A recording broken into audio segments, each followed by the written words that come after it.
0 to 60 can define a performance car, but it's the fastest 60 to 0 that's the aim of Tarok's brakes. From road cars to race cars, circuits, special stages, or the autostrada, nothing reduces speed like Tarok's brakes. Italy gave the world the art of Da Vinci and Michelangelo. Tarok's has given drivers the art of stopping. For more information and to acquire your own masterpiece, visit tarox.co.uk.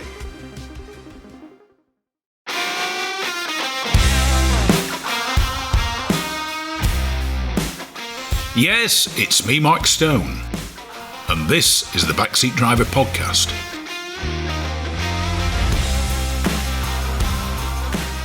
I'd like to introduce you to the Backseat Driver radio show to John Joe Vollans, former editor of Modern Classics, journalist, classic car buyer. John Joe has been involved with the classic car movement for years, but the one thing he is into is modern classics. John Joe, welcome to the Backseat Driver radio show. Hello, thank you very much. Pleasure to be here. Now, the burning question: what constitutes a modern classic car? Well, how long have you got? The show lasts for an hour. Oh, we might just make it. Right, well, it's a thorny old subject, really. A modern classic, essentially, is just an interesting vehicle that people are enthusiastic about, that, from our point of view in the magazine, we put an arbitrary date of 1980, and essentially anything that had a following beyond that was classed as fair game. Yeah. There's obviously a lot of it surrounds the following. Why does a certain car attract a large amount of people who are interested in it? Is it the engine? Is it the handling? Is it the performance? Is it the styling? Does it do something completely different to other cars? Is it bold? It has to do something different, essentially. Your sort of everyday, mundane grocery getter stuff, it struggles. There are some in there, again, if they do things differently and they're more interesting, or they've almost completely disappeared. And that was also another crucial thread to modern classics, was looking for cars that had once been everywhere, street furniture as we like to call it, that now has just disappeared entirely. I mean, you don't see things like Vauxhall Novas anymore. You don't see Cavaliers. You hardly see any Cortinas, that kind of thing. You know, everyday fodder that people took for granted, that now has all been scrapped, sadly. Yeah. So that's essentially what it is, and obviously everyone's definition differs slightly. Some people are more into their chassis cars. I like Lotus for that reason.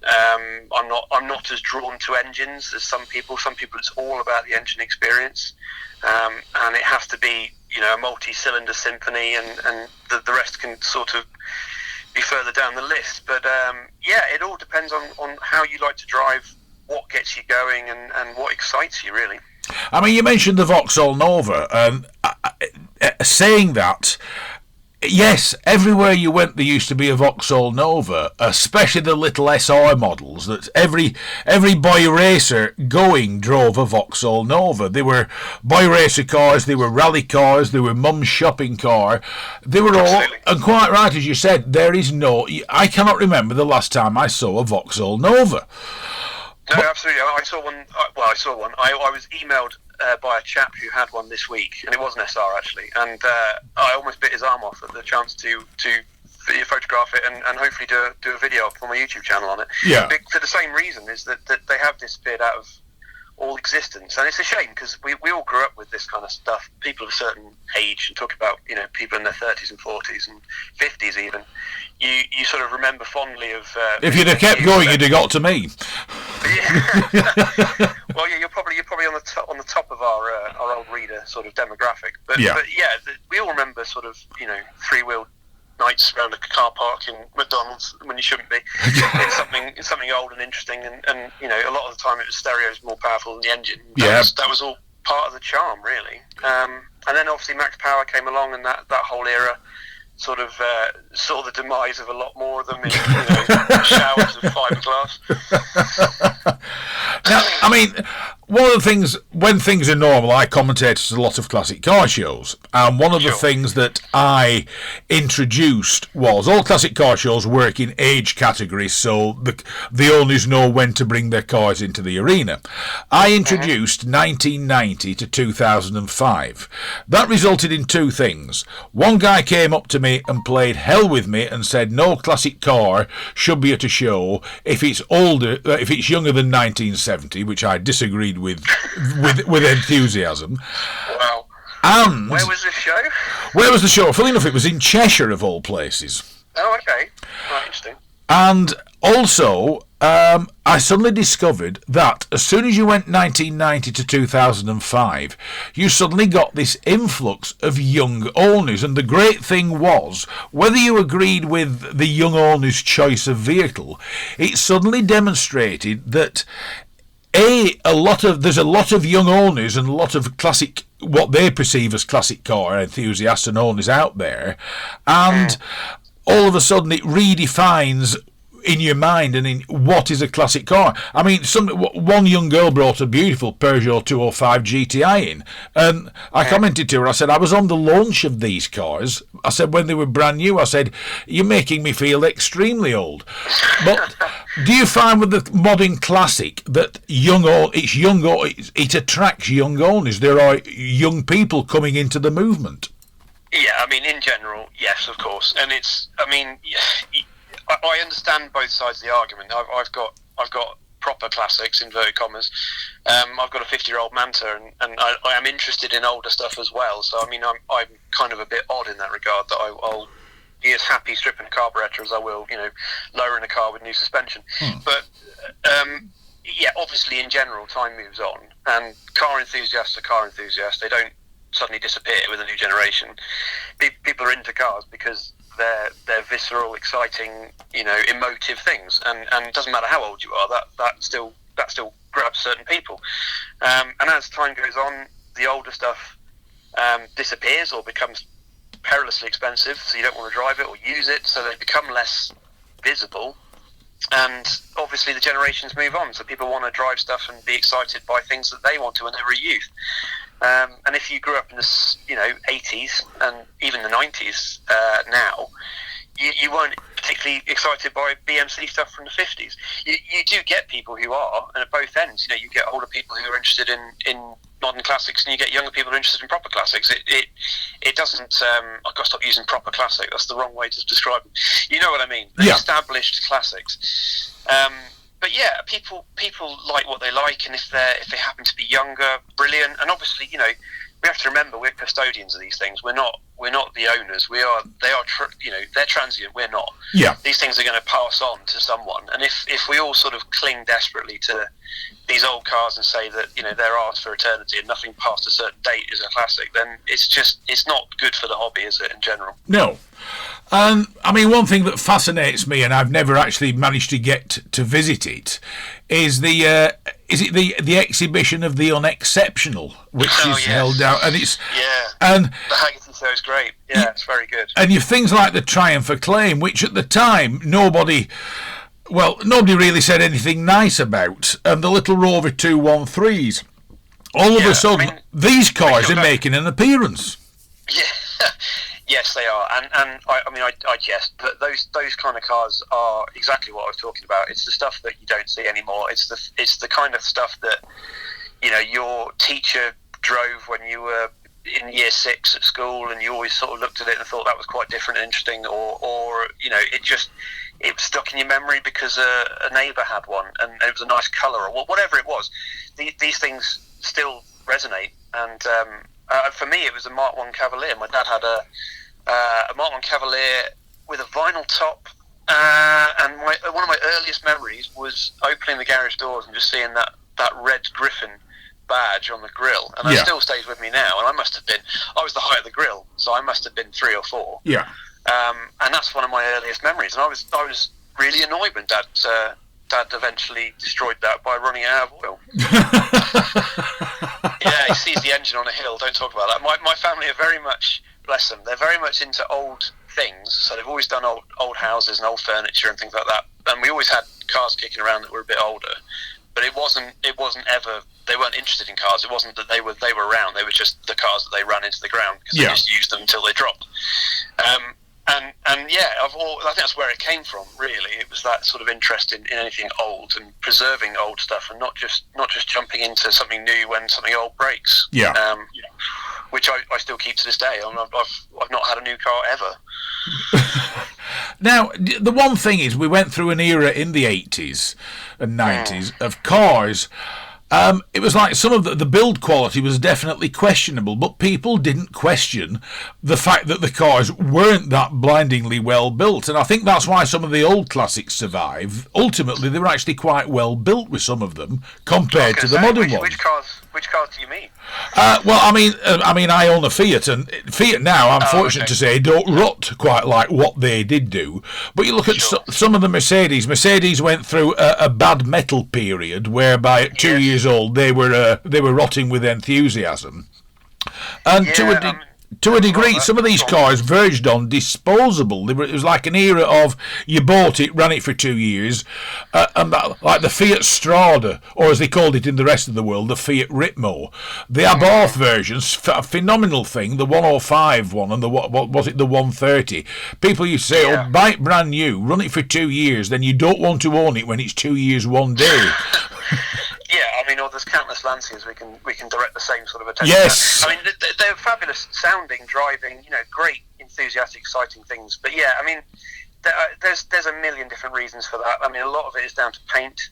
There was a changeover in paint in the 90s between sort of old, environmentally very unfriendly painting methods, and then water-based sort of, kind for the environment stuff.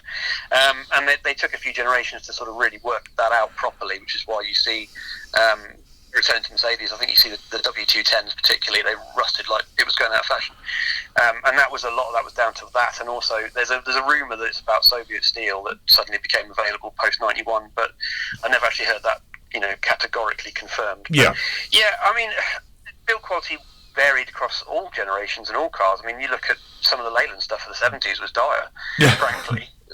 It was nothing new. But yeah, I mean, again, it's down to enthusiasm. If you grew up on, and I do know Fiat owners and specialists who look after them, and they absolutely, dote on them, and they obviously need restoring like any other car. Yeah. And that's the thing. Any car will rust given long enough. They're all made of steel. It just takes some of them longer. Yeah.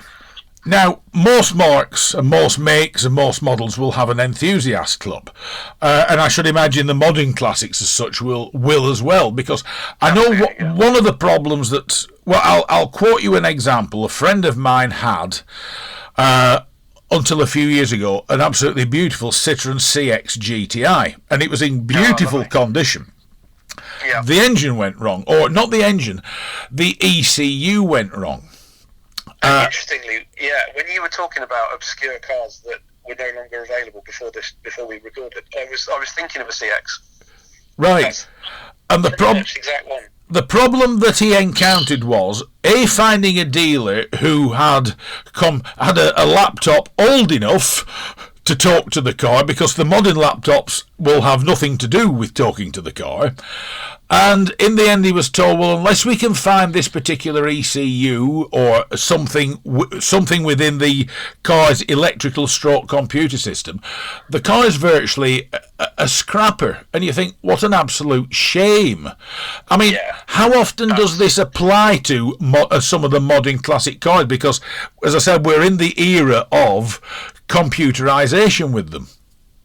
Yeah, I mean, that's an interesting example, that. And then when, that's a very rare example, I would say, not only the car, but also the fact that there's not sort of a get around, because the mass majority of these era of cars have had a following for a little while now, and if there is a specialist catering for them, then they're going to find a way to fix things like that. I mean, that must have a standalone ECU option. There must be something you can get from Emerald or whatever else that can work out on a custom map basis using a new laptop to work that. I don't think laptops even existed when that was around, but yeah, there's always a way around it, is what I'm trying to say. There's a lot of talented guys and girls out there who will do the work if there's a demand for it, and if the rarer stuff that has a more niche following falls through the gaps, then obviously you are going to struggle. But I would still say that there's there's still a custom option somewhere. It might not be, a factory part. You might have to go into aftermarket or motorsport, but there'll be some way of finding a way of mapping that, I'm sure. Yeah. And the other thing is as well, certain cars, I mean, like one, what you could call a modern classic, and they now can't class them as classics the moment they bring a new version out. One glowing example is the Volkswagen Golf GTI that went from the original little boxy car all the way up to what we have today. I mean, I think the thing is with those, the older the Golf, the more expensive it is. So I conclude you will see modern classics. Some are very affordable. Some are becoming extremely valuable. Yes, they are, absolutely. And yeah, you're right. Generally, it's the earlier stuff that always gets the attention first. And I think that's just a natural progression of the owners. The owners are older, therefore they're a bit more, well-heeled in general. Yeah. So they can afford to spend a bit more. There's naturally a market created there, and there's competition. There's a couple of people want them, then they're going to bid each other up. And Golfs are a good example. A lot of Peugeots are the same. The 205 has gone mad on values. 306s haven't really caught up either. They're sort of starting to get there. The GTI 6 has still got a long way to go. So yeah, I mean, the early to mid 80s stuff is worth, the majority of the money is there. But obviously, you still, it depends on what price bracket you're in. If you're looking at a Ferrari 550, for example, that's is 20 years newer than the mid 80s, it's worth a lot of money still. So nearly 20 years now. That's still an expensive car relative to what it was worth new. It's a fraction. Yeah. So I mean, there's still a lot of that. I mean, you can get Aston Martins, for example, a DB9 or a Vantage. You can pick up for about 30 grand now. Yeah. And that's a huge amount of car, but it's still worth 30 grand. That's not changed to anyone. And, and the servicing is still, prohibitive if you don't have the deep pockets. So there's always cars that are going to appeal sooner than others, and it's generally the stuff that was very high profile in the media or on television or films, things like the DeLorean. Yeah. The DMC-12 is obviously a great example of that, and objectively a pretty awful car, but because of its, I love them. I think they're fantastic. They're to look at, to drive, they're dire, but they are iconic, and that's a word that's often overused. It's a bit of a swear jar thing for us, but they are iconic. There's no other way of putting it. The Back to the Future films made them so. And there's countless things like that came up through the 80s and 90s and were very collectible. The 355 Ferrari, again, going back to exotic stuff, that was in Goldeneye. Because of that, people want it, and also it's a fabulous car. Yeah.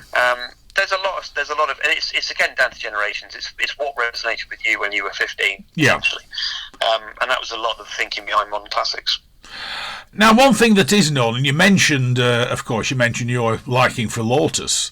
If you look at the Lotus Elise now, and there's been a few generations of them, it's interesting that a lot of the time now, the consensus of opinion or the common sense is, well, it was the original that was the best one. How often do you find this with a modern classic, whereby there's been like 3 or 4 generations or more of a particular model of car, and everybody now says, well, hang on, it was the original one that was the best one? Yeah, I mean, the word best is the problem there. The defining best, it's the most iconic usually. It's the one that you look at and you think, that's the one I want. Why? Because it was the original, it was the trendsetter, it was the mold breaker, it was the one that I wanted when I was 15. I personally would argue against that in terms of the objective. Is this the best car? No, probably not. It's usually the second or third generation that gets it bang on. Yeah. The Esprit is definitely an example of that. The first ones they're fantastic to look at, but to drive, they are still, at the end of the day, a 2-litre 4-cylinder, which is not particularly glorious these days. But you get to Series 3 Esprit, and it's got a bit more power. It's got a Lotus engine, it's bespoke. It's got the turbo suspension and chassis. It's sorted, and gradually things were improved as time went on. The Elise is an interesting one because I've driven a very, very recent, a brand new 250 Cup Elise, and was blown away by how good it was actually. And I'm very much of the mindset where I normally would default to an older generation of anything. Yeah. So I was interested but slightly tentative when I went to drive it. But it was everything that the original lease is, just turned up to 11. Yeah. So the seats were better, the handling was better, the engine was more responsive, the gear shift was fabulous. And any Series 1 and lease owner will tell you that's rare, unless it's been modified. You know, they do get a bit woolly as they get old. Yeah. But again, if you want visceral, raw experience, then yeah, the first Elise was hard to beat. But then, you know, most people would a lot of people would get into an Elise now, a Series 1 Elise, and just think this is a death trap. Because, you know, when you're 20, you're fearless, and I absolutely adore one. I should have bought one. They've climbed a bit out of my price range now, annoyingly. But I should have bought one when they were cheap, really, because they are superb drivers' machines. They are up there with the very best that's ever been made, in my opinion. But even now, I get into them. I'm only mid-30s. I get into them. I think, you know, yeah, it's a bit hairy on the you know, the wrong road on the wrong day, and you've got, you know, traffic sort of moving around you. You do feel vulnerable. But then on a B road, you know, on a summer's day up in the Welsh mountains, it's absolutely life affirming. Yeah. So it depends is the answer, I suppose. Mark 1, the Golf. Going back to the Golf, because it's an easy one for everyone to gauge if everyone understands them. The Mark 1 GTI was you know, an absolute game changer. It did do away with the British sports car in the end. Well, just putting in, I mean, the Golf GTI, the original one, was never meant to be, and that was a result of some guys at Volkswagen who took a Golf and said, I wonder if we can fit a performance 1.6 engine into this. They did do, and the GTI was unofficially born, but it was a car that was never meant to be by rights. That's it. It was the Golf Sport originally, and it used carbs. Sorry, so it wasn't even a GTI. But yeah, the idea was a Skunk Works project from Volkswagen, and they were cock on, really. And you know, I don't think even they knew that the thing is, Volkswagen were still are a very conservative company. They were worried about this sporty Golf not being right and not selling enough, and lo and behold, as soon as they released it, the world went mad for it. But again, objectively, fabulous looking thing. Excuse me. They are good fun to drive, but they feel really old. You know, yeah. And that's the thing. If you don't mind that, they're wonderful. I don't mind it. I think they're fabulous things to drive. But the best car I must have 20, 25 Golfs, GTIs through my time. Yeah. And the best by far for me is still, short of the rally specials, is the 16 valve Mark II. Yeah. And I've got a couple of those in my workshop, and I'll never sell them because they got the GTI, for me, absolutely bang on. So they were comfortable enough to not feel like you were really, you know, struggling. Yeah. You were deaf, or you smelt fumes, or, you know, they don't have that sort of real classic feel, which the Mark ones do, which is lovely again, but, you know, it's not for everyone. And the Mark II just had a bit of punch. The 16 valve had a bit more grunt, and they're a bit lower and harder, and they just handled better. And it took everything that the Mark I kicked off, and it just refined it into something that was, for me, perfect. But again, the values are all in the Mark Is. Yeah. I mean, the interesting thing is with the Mark I GTI, the run-out models actually acquired the 1.8 engine, so they suddenly got the power hike in them. They did, yeah. Yeah, I mean, I've got a Scirocco with that engine. I've got a Storm. Yeah, and that's a lovely thing to drive around. It's a very different experience to the 1.6. 1.6 is it's quite frantic. It's quite, you know, hard work. You've got to keep it on the boil. You've got to rev it out, really, which is fine. It's good fun, but sometimes you want to sort of relax and cruise a little bit and not be on it. And the 1.8 just makes it a bit easier. It's a bit torquier, low down. Yeah. It's the same argument with the MX-5 and the 205. You know, they've all got the same. Do you want the little screamy Thrasher engine, or do you want the slightly better, inverted commas, more powerful one? And it's down to preference, and they're both there for everyone, which is great. Yeah. Now, a lot of the cars we've been talking about, like the performance hatchbacks, I mean, a lot of them, by the time they found their third or their fourth owner, then went under the, because you mentioned it earlier on, the max power. The dreaded Max Power. Yeah, I mean, we all. I have a really difficult relationship with Max Power and that era because I mean, we all kind of dipped into it. I remember being the kind of guy who my first car was a Mark II Golf, actually. Yeah. And I hand me down from my parents, and I put bigger speakers in it and alloys and a chrome tip on the exhaust. I thought I was the dog dangler. Yeah. And then I look back now and cringe. But you did it, because that was what every teenage boy in the late 90s, mid to late 90s and noughties did. Early noughties. That was a very much a cultural phenomenon, and I'm indebted to it in some ways, but I'm also glad we've grown up, to put it that way. So, I mean, a lot of these cars now, I conclude that if you can find them, have a lot of them been taken back to how they were, or do you still buy them max powered or semi-max powered, and then the task is to actually take it back to what it was? No, absolutely not. So, yeah, I mean, for a long time now, it must be nearly a decade, the consensus has very much been to return it to standard, because the values are there, and like I said, a lot of us have grown up. We're in our 30s and 40s or more, and we don't want a dustbin exhaust and neons down the side. It's chronic. So, some people do. There's still some hanging on, but I mean, they are very much the exception to the rule. Yeah. Sorry, rather than the rule. And you do still see it. Actually, what we tend to do is, like my sort of peers, we tend to email each other or WhatsApp photos when we do find one of the old Max Power Survivors, because it brings back nostalgia, good and bad, for that era. And you still see, you see. Just putting it was also the era when young ladies made themselves look like a Terry's chocolate orange, because the fashion was to, how orange is your girlfriend? By Gad, she'll do. Like I said, we've all grown up, thankfully. It's part of history, and it was part of my youth. So I look at it with some fondness, but yeah, it wasn't for me. the whole hog, thankfully. Now, I mean, running a modern classic, I mean, there's the other phrase for it. Some people call it bangernomics, which is running a car that, well, it's 11 months of MOT, and if it gets to it, then fantastic, because I've only paid 300 quid for it. Okay. And a great friend of mine who is a great exponent of this is former Top Gear presenter Steve Berry, who paid just under 300 quid for a big Citroen XM Estate, and this thing's still going strong. Whether the car's a classic or not, I don't know, but I mean, there's so few of those about, you think, well, all of a sudden it's a classic. I'd say it is. Yeah, I'd say it is. That's a very different sort of school of thought. I think that's to me, that's difficult, because that's not really the enthusiasm we're talking about.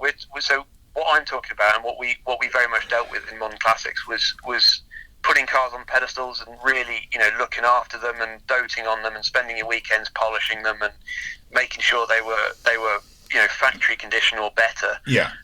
And often spending far more than the car's worth in restoring them. And I'm as guilty as anyone for that. That's why I'm penniless all the time. Bangernomics is a very different thing. I mean, we've all done it. I've had plenty of stuff that I've ran on a shoestring, shall we say? But it's not the way I like to look at cars of this era. Anyway, put it that way. I mean, they are still around, and you see them occasionally. And I've obviously gone to go see them and not bought them for that reason, because you can tell that they're hanging on by a thread. But yeah, I mean, people do it. I can see the appeal. It's not for me anymore. I used to do it. But the reason I mentioned bangernomics, that I will say the beauty to a degree of a modern classic is it is new enough to potentially be run as a daily driver. How many people who own a modern classic actually use it on a frequent basis? Very few is the answer. I think it depends on what you mean as frequent. I think daily, very few. Weekly, probably all of us. The difference, what we need to sort of clear up here, is that a modern classic, in the eyes of an insurer, is a classic. Yeah. So a lot of the time, it will be on a classic policy. Right. Now that means obviously limited mileage, very specific use often, and you have to be using it as your second car. You have to have another car, usually a new car or a nearly new car, as your daily. So if you have an unclassic policy, if you are just running an older car on any old policy, then obviously that's different to what we're talking about. I think a lot of I don't know anyone who has a collectible modern classic who just sticks it on a direct line policy or whatever, something from Money Supermarket.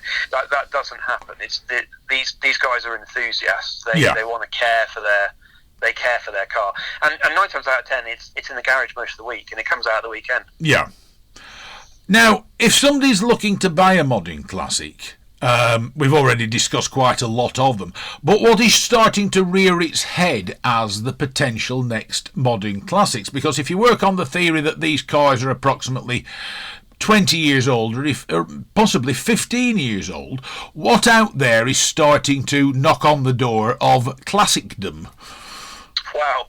Again, I mean, how long have we got again?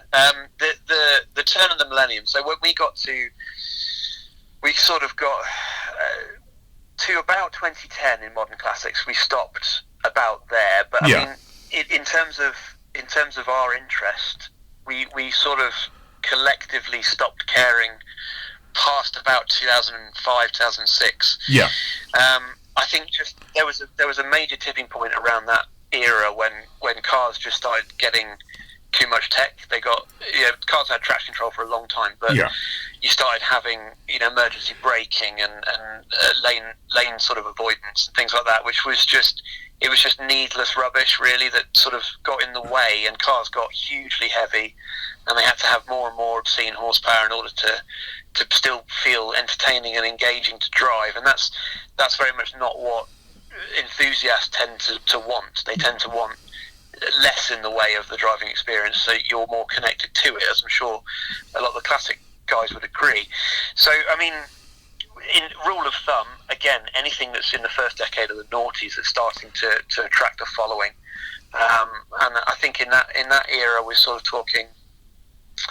It's tricky, really. E46 M3, that's a good one. They're becoming collectible. The E39 M5, for the same reason. Sort of Italian stuff, I guess. The GTV, Alfa GTV, is very popular. Yeah. The 916, the Spider and the Coupe. I've had one of those. I loved it. I mean, there's so many. There's so many. Mark 5 Golf GTI was the comeback kid for the GTI. People like that, rightly so.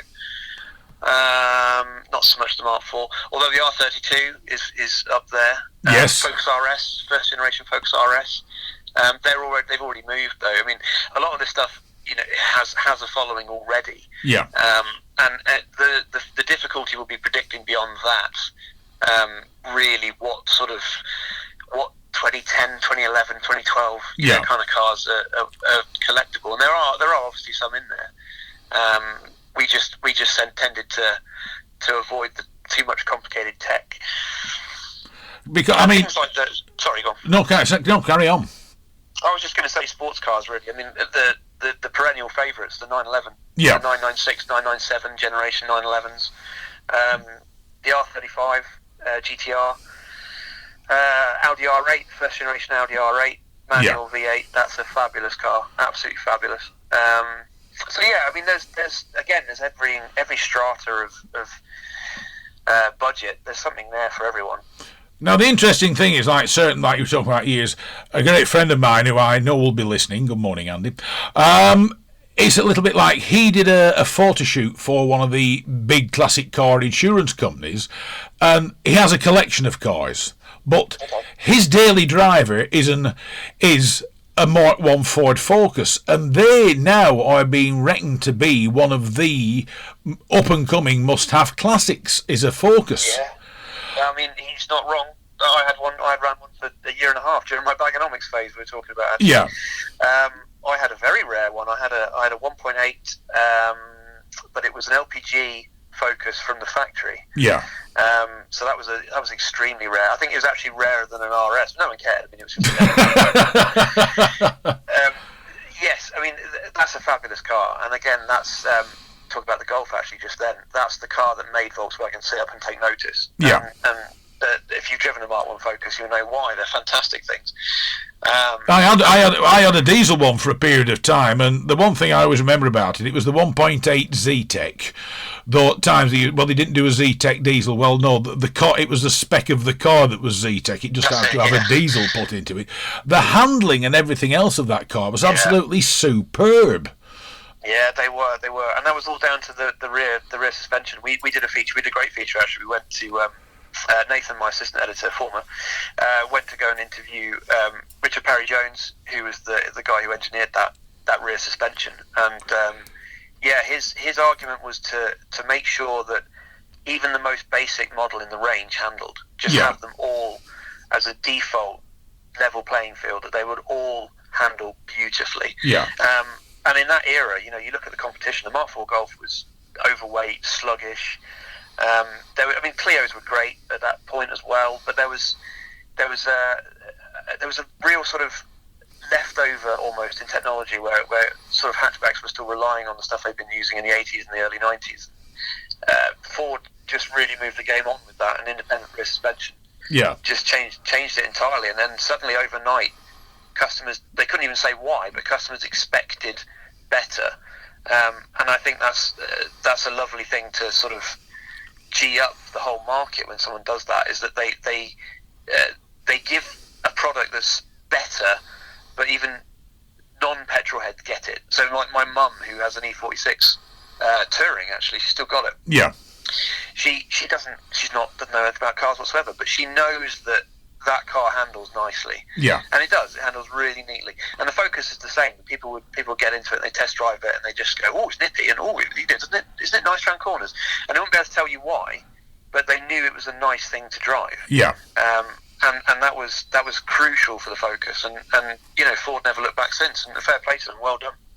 And the other thing is with more modern cars. You open the bonnet on a modern car now, and you're greeted with a vast expanse of plastic sheeting, which is designed to make sure you don't go anywhere near the oily bits. It's a real shame. Yeah.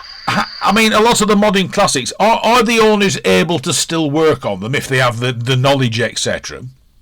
Yes, that's something I do frequently. So I have a workshop, and I get under the bonnet of everything I own. And I had a 2007 Volvo C30 that was pretty troublesome, and I did change turbo on that, and it was surprisingly straightforward. So I think there is this perception, and rightly so for some of the exotic stuff. I've got a V8 5 Series, an E39, and that's engine. Its engine's popped, sadly, and I bought a replacement engine. It's kind of sat on a pallet for the last 3 or 4 months, and I've just looked at it and scratched my head, because there's so many electrical connections and vacuum lines and ECU sensors, and it depends on what the car is. Again, if it's something simple and fairly straightforward, the Volvo was based on a Focus, so it wasn't that difficult. Once you get away from all of the plastic and all of the electrical connections, you've still got a block ahead, cams and a turbo. Yeah. It's not fundamentally any different from something made 30 years earlier. Yeah. But all of the peripheral stuff is. So as long as you're careful and you label everything and you make sure. I've done that. I'm speaking from experience there. Make sure you label everything. Take photos. Even draw a diagram. I've done that before, where I've actually drawn a picture of the block and put arrows to where I've taken things off and numbered them, and put a corresponding sticker on the sensor. Because if you do get it wrong, that is a big job, and you have to generally go to a specialist to find out what you've not done correctly. Yeah. So answer your question, I suppose yes and no. If you're competent mechanically, you shouldn't be scared by anything in the modern classic era, really, apart from the properly exotic stuff. And then, that would scare you anyway. If you tried to do a clutch on a 308, for example, that would be pretty terrifying. Even though it's 30 or 40 years old, it doesn't really change. But I suppose the thing is, you talk to some mechanics, and I think to a qualified mechanic, the clutch on a 308 is pretty daunting, as it is, because a lot of these cars, it was an engine out job for them, wasn't it? Absolutely. Yeah, absolutely. And it doesn't change. It still is. Some specialists are very good these days. A lot of the guys I talk to have found get-arounds for certain things, and they've worked out clever ways of doing things, or they've made their own tools that make life easier. Yeah. So yeah, it's fine if you're competent and you do your research. Yeah, or get some specialist advice, or even take it to a specialist, dare I say it. if you get out your depth, there's plenty out there. Pretty much every car is catered for by someone. And the other thing is, if all else fails, just go and ask YouTube, because I think there's now a film on YouTube to cover any aspect of any car, isn't there? Yeah. I mean, I use YouTube regularly. I mean, I never used to. I used to be a Haynes man through and through, and I still have a Haynes manual, pretty much religiously for every car I own, and that's a great reference to get you in the ballpark. But yeah, I mean, there's nothing beats seeing it in front of you done. You can directly reference what someone's done in front of you to what you're looking at. That's brilliant. It's a great tool to use.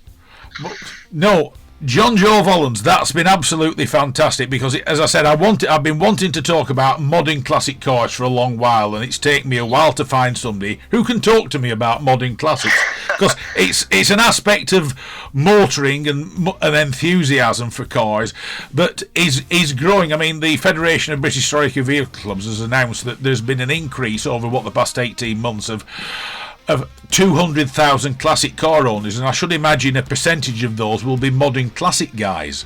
So, almost certainly. Once again, John Joe, thank you very much for joining me here on the Backseat Driver Radio Show. Absolute pleasure. Thank you very much.